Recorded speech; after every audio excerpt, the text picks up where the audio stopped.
ahora tu casa en Israel. Parten por un punto fundamental, que es que el mundo fue creado para dar. ¿Sí? Akadosh Baruj Hu creó el mundo, lehativ lezulató, dice el Ramjal, que es una de las formas de expresar, pero en el fondo siempre la expresión es más o menos lo mismo. ¿Sí? La expresión es así: Dios creó, no necesitaba crear. Eso lo vamos a ver, lo estamos viendo en los martes en Yud Gimel y Karim. No, en Yud Gimel y Karim, los 13 principios del Rambam. Si creó para dar, dar significa no darse a sí mismo, sino darle a otro. Para darle a otro, ¿sí? Para darle a otro tiene que haber un otro, obviamente. ¿Correcto? Y si lo que quiere es darle a un otro, el otro tiene que tener la posibilidad de recibir. No tiene que estar obligado a recibir. ¿Hasta aquí es claro? O sea, 3 pasos. Lehetiv. Yes, se acabó.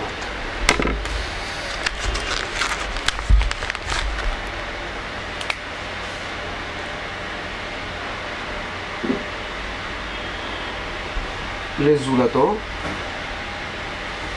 que significa darle el bien a alguien que no es él, ¿ok? Y eso implica, primero, hay otro, hay un otro, puede recibir,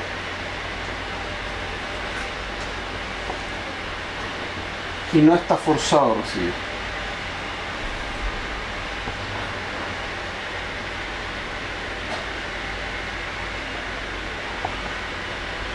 ¿Sí?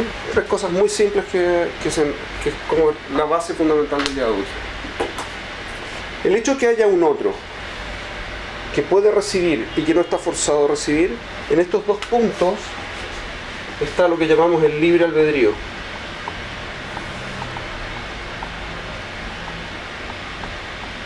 ¿Ok? ¿Qué significa el libre albedrío? Yo decido si quiero recibir o no. ¿Sí? Dios me quiere dar, yo decido si quiero recibir o no. ¿Ok?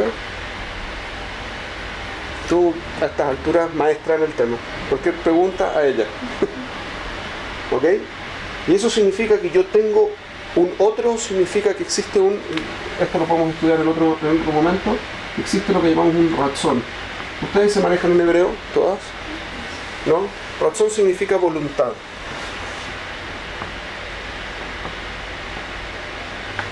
¿Sí? Y esa voluntad en el fondo define la existencia de otro. Yo tengo una voluntad que no tiene por qué ser la misma de Akadosh Baruj Hu, de Dios. ¿Ok? Eso es básico. Si esto es correcto, lehetiv lezulató significa dar el bien a otro. ¿Sí? Si estas cosas que son muy simples, en el fondo son muy simples, son correctas y son la base de nuestro entendimiento del mundo, significa que toda la realidad está montada sobre esto. Y por lo tanto, Dios nos da permanentemente la opción de decidir si queremos o no queremos recibir de Él. Para recibir de Él, un nuevo punto, me tengo que parecer a Él.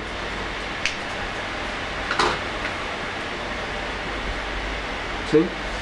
¿Qué significa me tengo que parecer a Él? Muy simple, muy simple. Tengo que hacer las cosas como Él quiere que yo las haga. Esa es la forma de definirme, de decir, yo quiero hacer, yo quiero apegarme a Él, y de esa forma puedo recibir el bien. Es mucho más, para ser mucho más preciso que lo que estoy diciendo, estamos un tiempo mucho más largo de elaboración, no quiero extenderme en eso. Pero si en otro momento tienen la duda, no hay problema, lo discutimos. ¿Ok? Si yo me tengo que parecer a Él, significa que tengo que tomar las decisiones libremente. Y ahora lo voy a poner entre comillas, como como Él las tomaría. Normalmente no escribo tanto en la pizarra, pero solamente porque son los puntos básicos para que los entendamos. ¿Ok? Es decir, yo como kasher. ¿Por qué como kasher?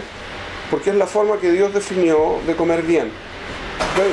Estoy poniéndolo muy simplista, muy por encima, pero esto es en el fondo.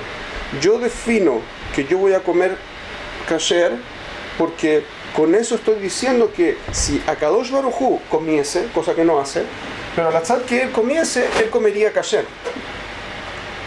Y entonces yo hago las cosas como él las haría. Y por eso yo tomo la decisión así. ¿Ok? Pero eso no solamente en términos de comida. Dios me está poniendo todo el tiempo decisiones en la naturaleza que me rodea, en la realidad que me circunda.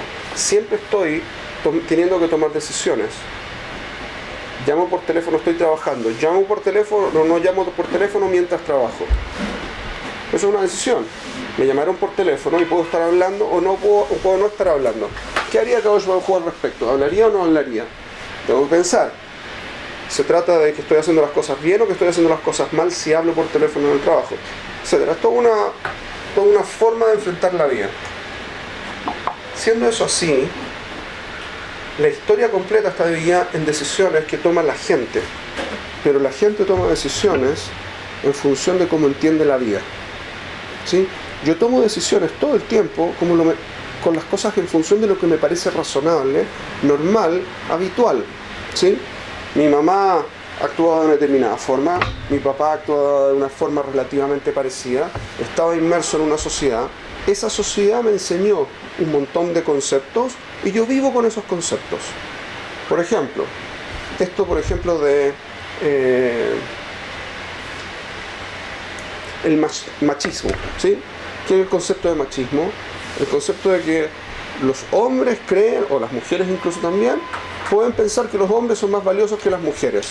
Eso es una visión desde el punto de vista occidental equivocada.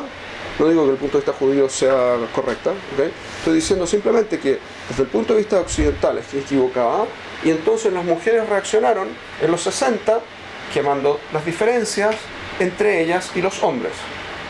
El punto de vista judío es completamente distinto y la pregunta no cabe.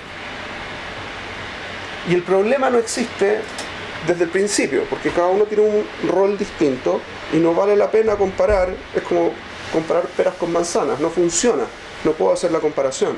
No puedo decir que estos son más válidos que estos otros porque estos sí, los otros no funcionan, en ambos sentidos. ¿Okay? Pero eso desde el punto de vista occidental sí existe, porque en el fondo la valoración es por lo que soy capaz de conseguir. ¿Okay? Tiene una forma de ver el mundo.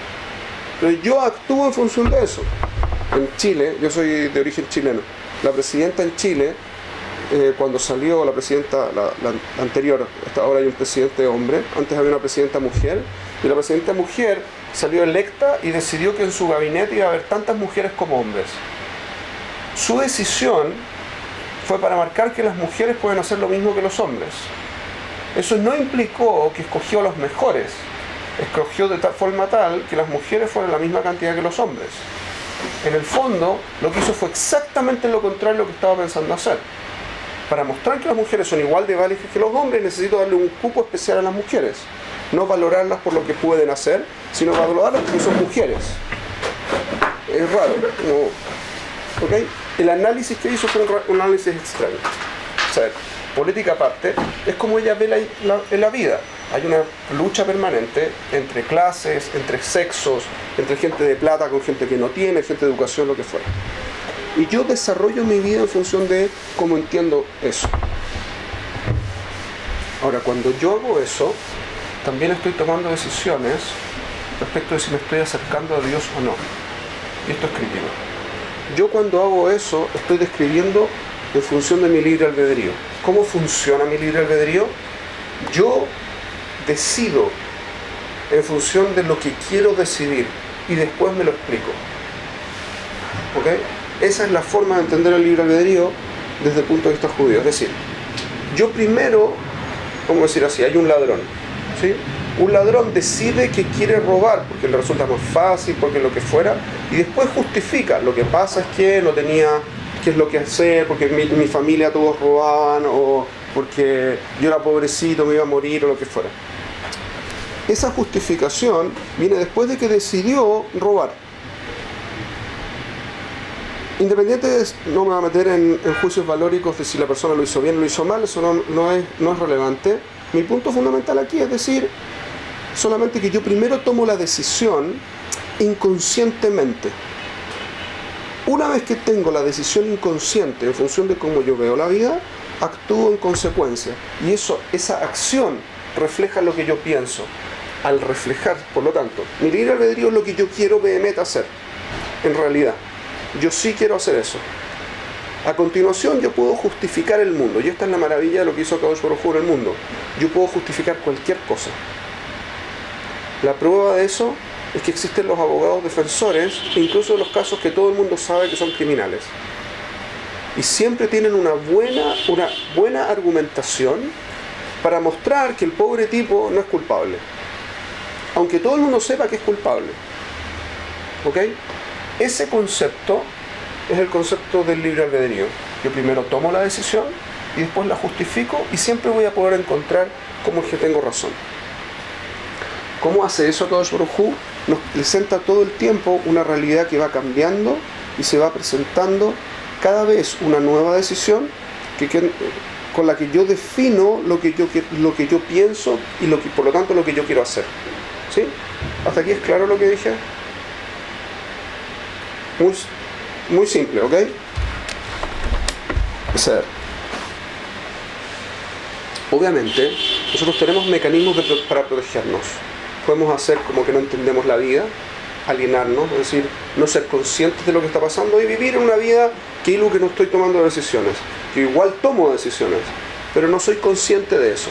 Hay mucha gente que eso lo menciona diciendo no tomar una decisión es lo mismo que decidir no tomar decisiones también es una decisión. ¿Sí? Eso es típica frase que uno ha escuchado en filosofía de salón, así como muy, muy típico.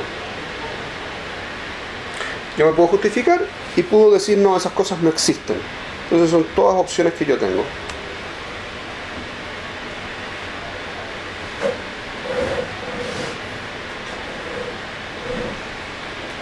Ahora, históricamente, yo puedo ver ese mismo proceso de tomar decisiones, lo veo en la historia con los pueblos. Y los pueblos están compuestos por gente que toma decisiones todo el tiempo. Viene un evento histórico, una guerra, por ejemplo, la Revolución Francesa, para poner un ejemplo cualquiera. Viene la Revolución Francesa, están los que eran pro-revolucionarios y los que eran realistas en la revolución, ¿correcto?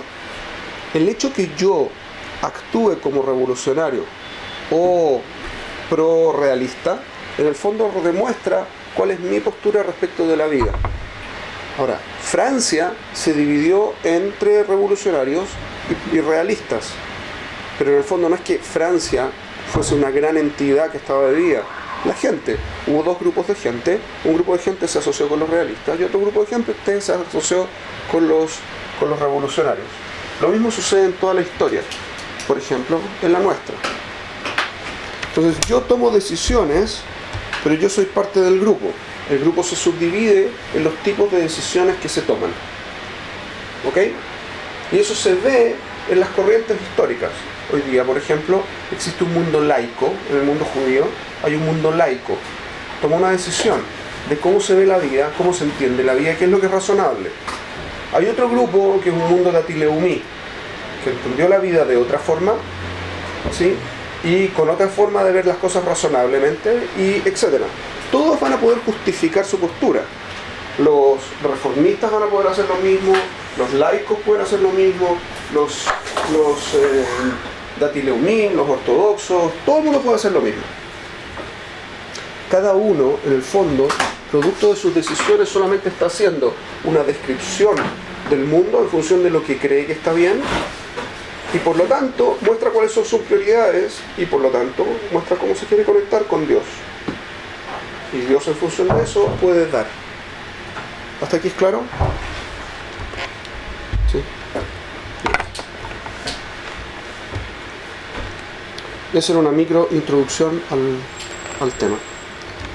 Obviamente, esto implica en nuestra historia exactamente lo mismo. viene Abraham Avinu, después de que viene Adam Rishon. Adam Rishon tomó la decisión de desconectarse de Dios. El concepto de desconexión de Dios en los textos se conoce como morir. Yo decido morir porque en el fondo lo que me mantiene existiendo es mi conexión con Dios. Yo decido no tener la conexión con Dios, decidí desconectarme de la existencia y por lo tanto morir. Viene Adam Rishon, Dios le dijo no comer del fruto, comió del fruto y por lo tanto la decisión fue morir. Y de hecho fue exactamente lo que le dijo Dios: si tú comes del fruto te vas a morir. Y él fue y comió. O sea que tenía que morir. Él al mismo tiempo tenía dos características, Adam Rishon. Desde nuestra perspectiva judía, Adam Rishon tenía dos perspectivas que estaban incluidas en él. Una es la perspectiva de ser humano, el primer ser humano. La segunda perspectiva es la de humanidad. Él era el clal de la humanidad, todo el mundo estaba incluido en él. Todos los descendientes de Adam Rishon son los seres humanos, todos los seres humanos de la realidad, del planeta. Por lo tanto, ¿sí?, él siendo el primero tenía las dos características. Era la raíz de toda la humanidad y también era un ser humano en forma particular. Los seres humanos empezamos a alejarnos desde la postura de Adam Rishon, ¿sí? Empezamos a alejarnos durante 10 generaciones hasta que llegó Noah, y lo que decidió Akadosh Baruj Hu en función de la decisión de los seres humanos es que había que partir de nuevo. Dios no va a perder, Él quiere dar, no va a perder. La forma que podía redireccionar el sistema es matar al sistema entero, excepto aquellos que están haciendo las cosas bien, Noah, y a partir de él crear un nuevo proceso de desarrollo. Y eso fue lo que hizo, hasta que llegó a Abraham Avinu. Abraham Avinu fue el primero que conoció que Dios existía, porque según nuestros textos y según lo que ven en el Humash, no es el primer monoteísta de la historia. Adam Rishon era monoteísta, todas sus generaciones hasta Noah eran monoteístas, todas las generaciones de Noah hacia abajo también conocían de la existencia de Dios. Él no fue el primero en decir que Dios es uno, fue el primero en decir, dado que Dios es uno, yo voy a vivir en conclusión de esta forma. Es decir, fue el primero que, usando su libre albedrío, no justificó lo que su instinto animal quería hacer, sino que trató de buscar el emet y a través de eso conectarse con Dios. Eso fue el primero que hizo. Y por eso estaba distinto que todo el resto, en una situación distinta al resto, y por eso se le conoció como el Ivri. ¿Sí? Ivri significa del lashon Ever. Creo que se escribe así. Que significa del otro lado. Ivri, el que está al otro lado del río. Toda la humanidad estaba a un lado, eso es lo que dice el Midrash. Toda la humanidad estaba a un lado y Abraham Avinu estaba al otro, porque él entendía que tenía que hacer las cosas consistentemente con el concepto de que Dios existe y el resto no le importó. Esa es la diferencia entre Abraham Avinu y sus generaciones. Y él le enseñó, esto era para allá la semana pasada, y él le enseñó a su gente a usar la cabeza para conectar la visión del mundo, que incluye la existencia de Dios y la bondad, y eso usarlo para definir su vida. Eso es lo que dice la parashá la semana pasada. Entonces Abraham, Isaac y Jacob, y se generan las 12 tribus, y las 12 tribus llegaron a Egipto y salieron de Egipto. La salida de Egipto es la generación del pueblo de Israel. A la salida de Egipto me quedan 17 minutos, así que estoy avanzando rápido, bien. A la salida de Egipto se vio una manifestación explícita de la existencia de Dios, ¿sí? Estoy de nuevo contando la historia desde el punto de vista religioso y paso a paso. Dios se presentó en forma manifiesta en el cruce del mar, las 10 plagas, ¿cierto? El agua de la roca que salía agua mientras iban caminando, y el man que caía, ¿sí? Y las nubes que iban cubriendo el campamento, etc. El pilar de fuego, el pilar de nube, manifestaciones explícitas de una existencia espiritual trascendente que es más allá de lo que simplemente la realidad física muestra. Llegó el monte Sinaí, y en el monte Sinaí tuvimos una manifestación explícita. Dios le habló al pueblo entero y le dio los 10 mandamientos. ¿Ok?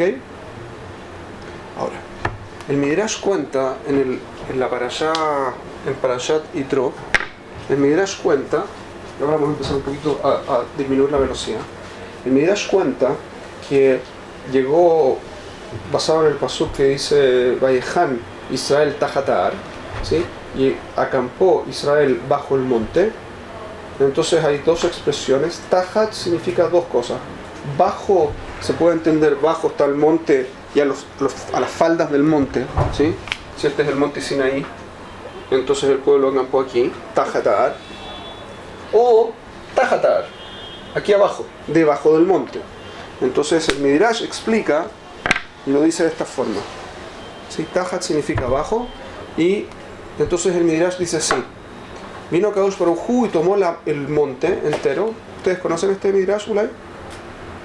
¿Sí? ¿No? ¿Han escuchado? Tomó el monte entero, el monte Sinaí, y lo puso encima del pueblo. Y les dijo: si ustedes reciben la Torá hoy, Mutaf, buenísimo. Si no, allí será su tumba. Y es una cosa muy extraña. El Midrash no dice aquí será su tumba, porque está allí.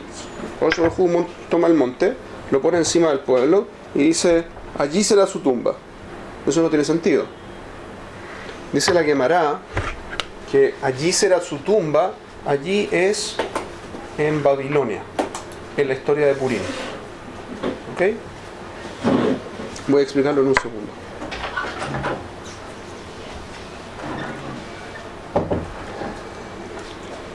Entonces el pueblo recibió la Torá en ese momento y tuvieron que tomar una decisión. La decisión es en el momento del becerro de oro. Vino el Malach Amavet, que es el mismo que el Yetzer Hara, que es el mismo que el Malach Hadin, etcétera, etcétera. El ángel de la muerte y el ángel del juicio y el que hace el Satán y el que hace tropezar a la gente, etcétera, etcétera, etcétera. Que en el fondo son todo el mismo concepto. A eso se refiere con el mismo Malach. Y dijo: en el día 39, tenían que esperar 40 días que bajara Moshe. En el día 39 les mostró a Moshe en una visión muerto. Entonces ellos tenían que optar en una de dos cosas. Aparentemente Moshe estaba muerto. Si Moshe estaba muerto, la vida es una vida física o la vida es una vida espiritual. Si la vida es física, Moshe está muerto, se murió, se acabó. ¿Sí? Y por lo tanto necesitamos un nuevo líder. Opción alternativa: la vida es espiritual. Parece muerto, pero no me llané. Dios hace... Dios hace... Es una película...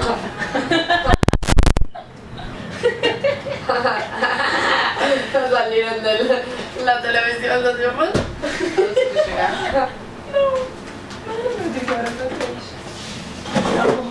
Entonces, la opción alternativa es decir que la vida es una manifestación espiritual de una cosa espiritual, y por lo tanto, independiente que parezca muerto, está vivo o puede volver a estar vivo. Lo me llamé Moshe, ¿sí? Sí. Y por lo tanto, tenemos que esperar todavía hasta que llegue. Y no se ha acabado la posibilidad de que vuelva. ¿Ok? Ellos optaron por hacer lo primero, por entender la vida como una vida física. Una vez que entienden la vida como una vida física, es angustiante en una vida física no tener contacto con un líder. Entonces querían un líder instantáneamente.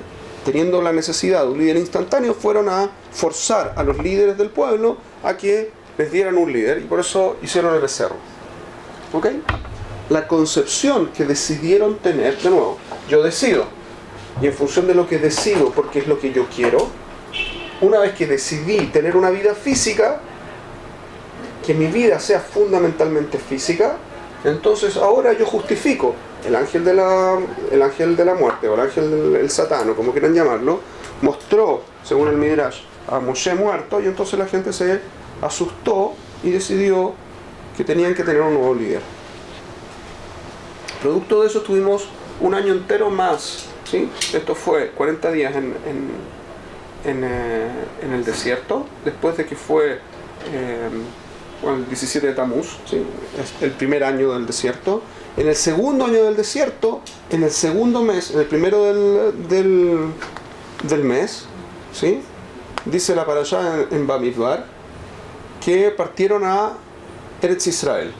Habían cumplido, habían hecho, ya se había montado el Mishkan, tenían Korbanot, habían hecho Pesach, etcétera, etcétera. Ahora podían ir hacia Eretz Israel. Yendo hacia Eretz Israel, decidieron llegar a la frontera y en la frontera mandar espías. Dios no mandó los espías, dijo: si ustedes quieren, manden espías. Los espías volvieron y contaron cosas terribles de Eretz Israel. Pero todo es verdad.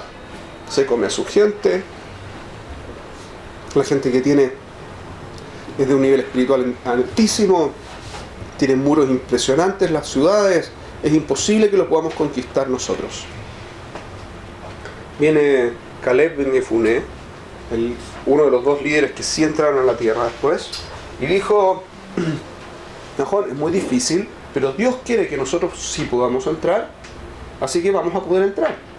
Si Él quiere que podamos entrar, entonces podemos entrar. Si no quiere que entremos, entonces no vamos a poder entrar. La decisión de nuevo: ¿cómo entiendo la vida?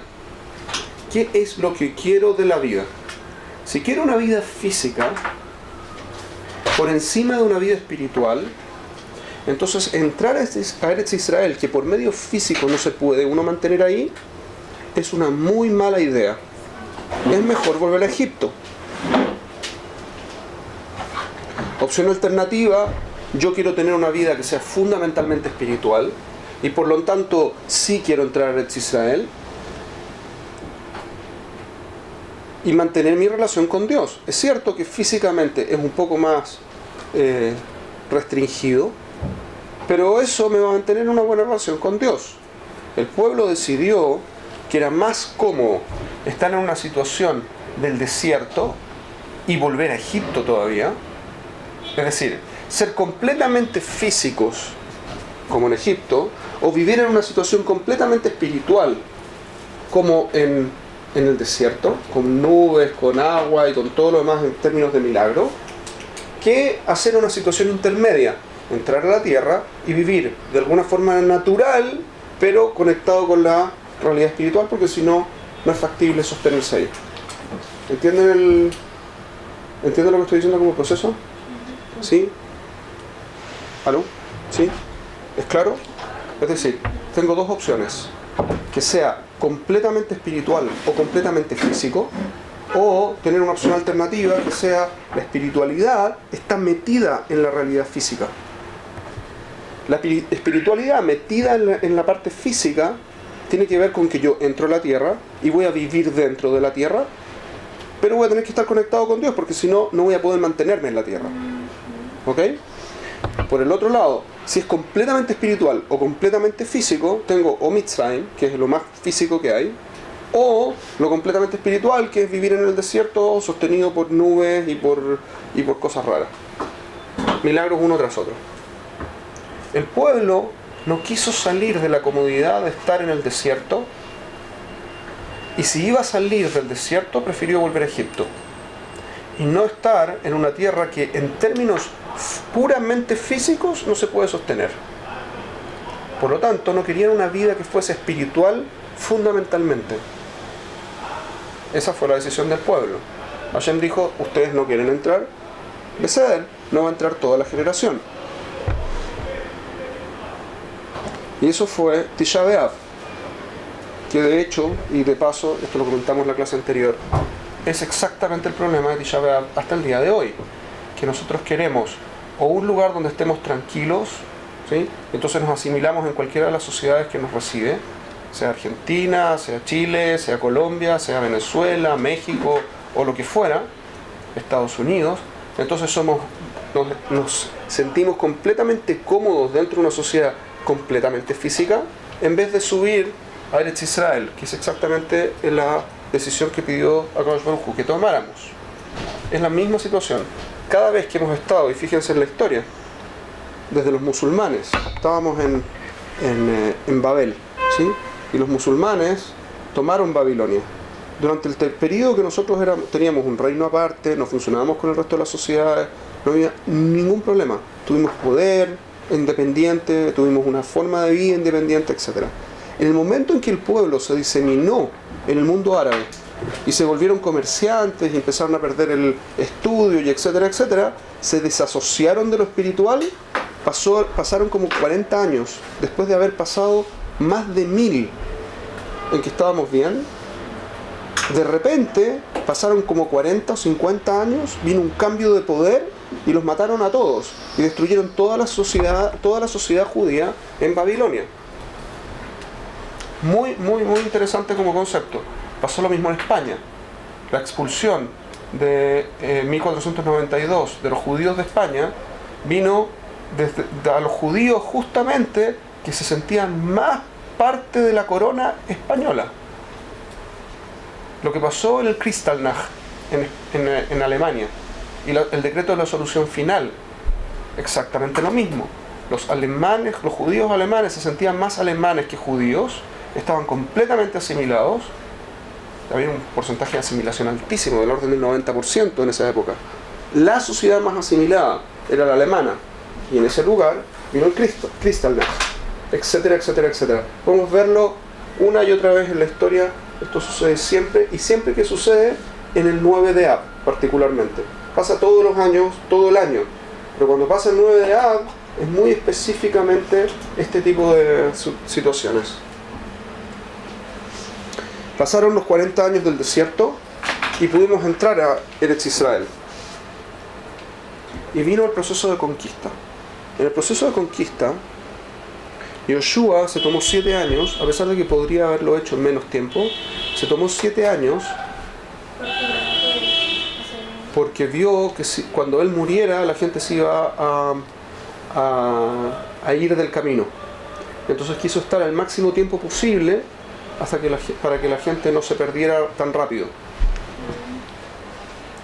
Entonces Yoshua murió después de 7 años del proceso de conquista. Había distribuido las tierras. Les voy a mostrar un mapa de lo que consiguió.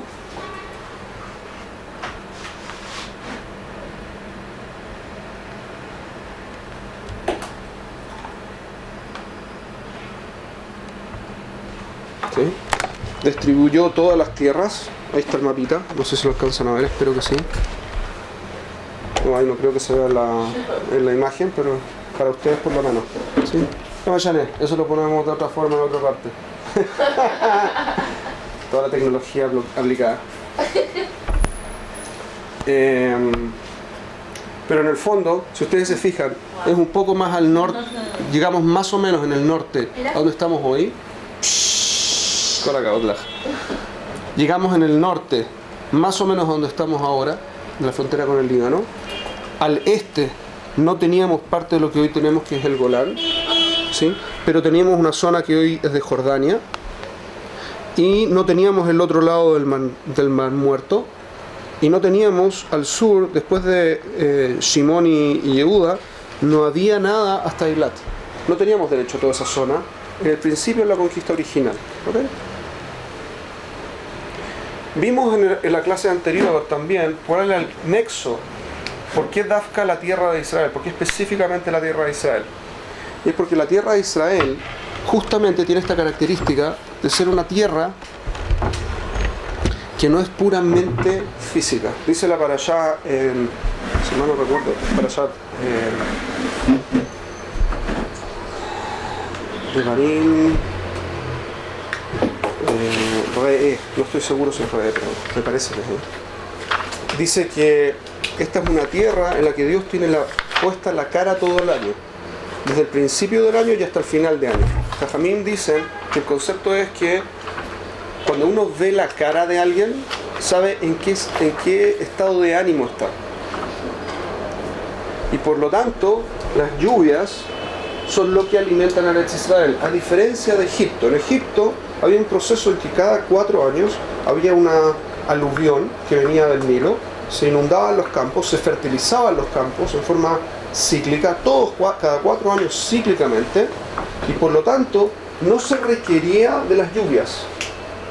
Si yo no requiero de las lluvias, no me preocupa, porque cada 4 años tengo de nuevo la alimentación que requiero. Es un proceso absolutamente mecánico. Ustedes en sus países conocen los malls, ¿cierto? En los malls hay una característica muy extraña. Se puede comprar toda la semana. La gente que trabaja en los malls trabaja, a menos que haya legislación específica en cada uno de los países, normalmente tienen que trabajar toda la semana en jornadas mucho más exhaustivas que el resto de la gente. Es re complicado. En otros trabajos por ejemplo como de jefaturas de proyectos, ingeniería y otras cosas, no hay tiempos. La gente trabaja todo el tiempo. Ese concepto es el mismo concepto que sucede en Egipto. Dado que es mecánico, yo puedo hacer todo el día estar metido en la máquina de trabajar. Y mientras más trabajo, mejor me va. Pero eso significa que cada vez necesito más para llegar a fin de mes. Y finalmente la máquina me come. Que es lo que está pasando hoy en el mundo, en muchas partes del mundo. Está pasando lo mismo. Si ven el producto, el sueldo promedio de la gente en el mundo es muchísimo más alto que lo que era hace, digamos, 50 años atrás. Hay lugares donde son 1.000, 2.000, 3.000, 20.000, 50.000 dólares al año. Antes se vivía con 100, 150, no más, porque era mucho más precaria la forma de vida. Pero ahora, cuando uno tiene 1.000 al año o 12.000 al año y 1.000 al mes para gastar, uno no llega. Aunque antes podría haber sido una persona rica con ese dinero. Hoy no se llega a fin de mes y se requieren 2.000, 3.000, 4.000 al mes para poder llegar. Y la gente que vive con 4.000 empieza a necesitar 5. Y cuando tiene 5 necesita 10. Cuando tiene 10 necesita 20. Y así todo el tiempo. Este proceso es el proceso de Egipto. Yo puedo trabajar todo lo que quiera, el sistema es mecánico, no tengo comunicación con lo espiritual. Y por lo tanto mi vida pasa por lo físico, se vuelve completamente física. Y ese es el motivo por el que mi objetivo se convierte en físico. Y entonces estoy trabajando todo el tiempo. Entro en la máquina. ¿Okay? Ese es el concepto de Mitzrayim. Datos aparte, y ahora si ustedes se fijan en las brajot que hacemos por ejemplo en Shabbat o en Yom Tov, siempre decimos Zecher Litziat Mitzrayim. ¿Por qué decimos eso? Porque no se repite. ¿Por qué? Porque no se repite. No porque no se repita. Cuando yo digo Zecher Litziat Mitzrayim, que significa recuerdo de la salida de Egipto, significa no quiero volver a Egipto, pero no en términos de Egipto físico, sino Egipto espiritual. Fíjense cómo se escribe Mitzrayim.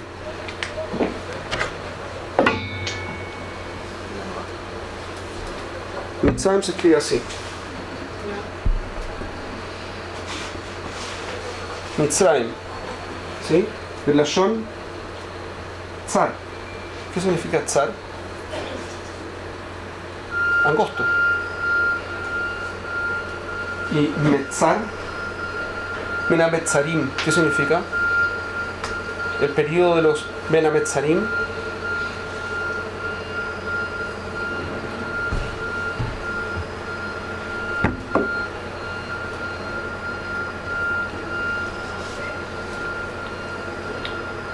Es el periodo de las 3 semanas, se llama el periodo de las Menametzarim, de entre los sufrimientos, las angustias. La Shon Tzar es la Shon de angustia. Hay 2 formas de escribirlo, que vienen de 2 leshonot distintos. Tzar con Ain y Tzar sin Ain. Tzar de angosto, Tzar de dificultuoso. ¿Sí? Esas son las 2 formas. En esta forma significa por lo tanto que Mitzrayim, que es aquello que me genera la angustia, es lo mismo que Benametzarim, ¿sí? Lo que está entre las angustias, Egipto, dado lo mecánico que funciona, me genera angustia vivir ahí, eventualmente, porque no hay objetivo de nada, no hay para dónde llevar nada. Y por lo tanto, me quiero escapar de ahí permanentemente. Ese es el concepto de esclavitud, en el fondo. ¿Ok? ¿Sí? Entonces el pueblo decidió no entrar. Viene una vez que salimos, y por eso lo decimos en tono Hakim. Ya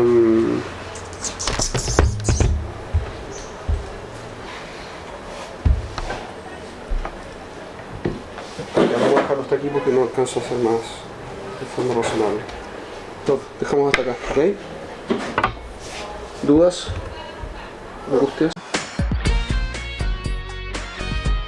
Mahon Ora, tu casa en Israel.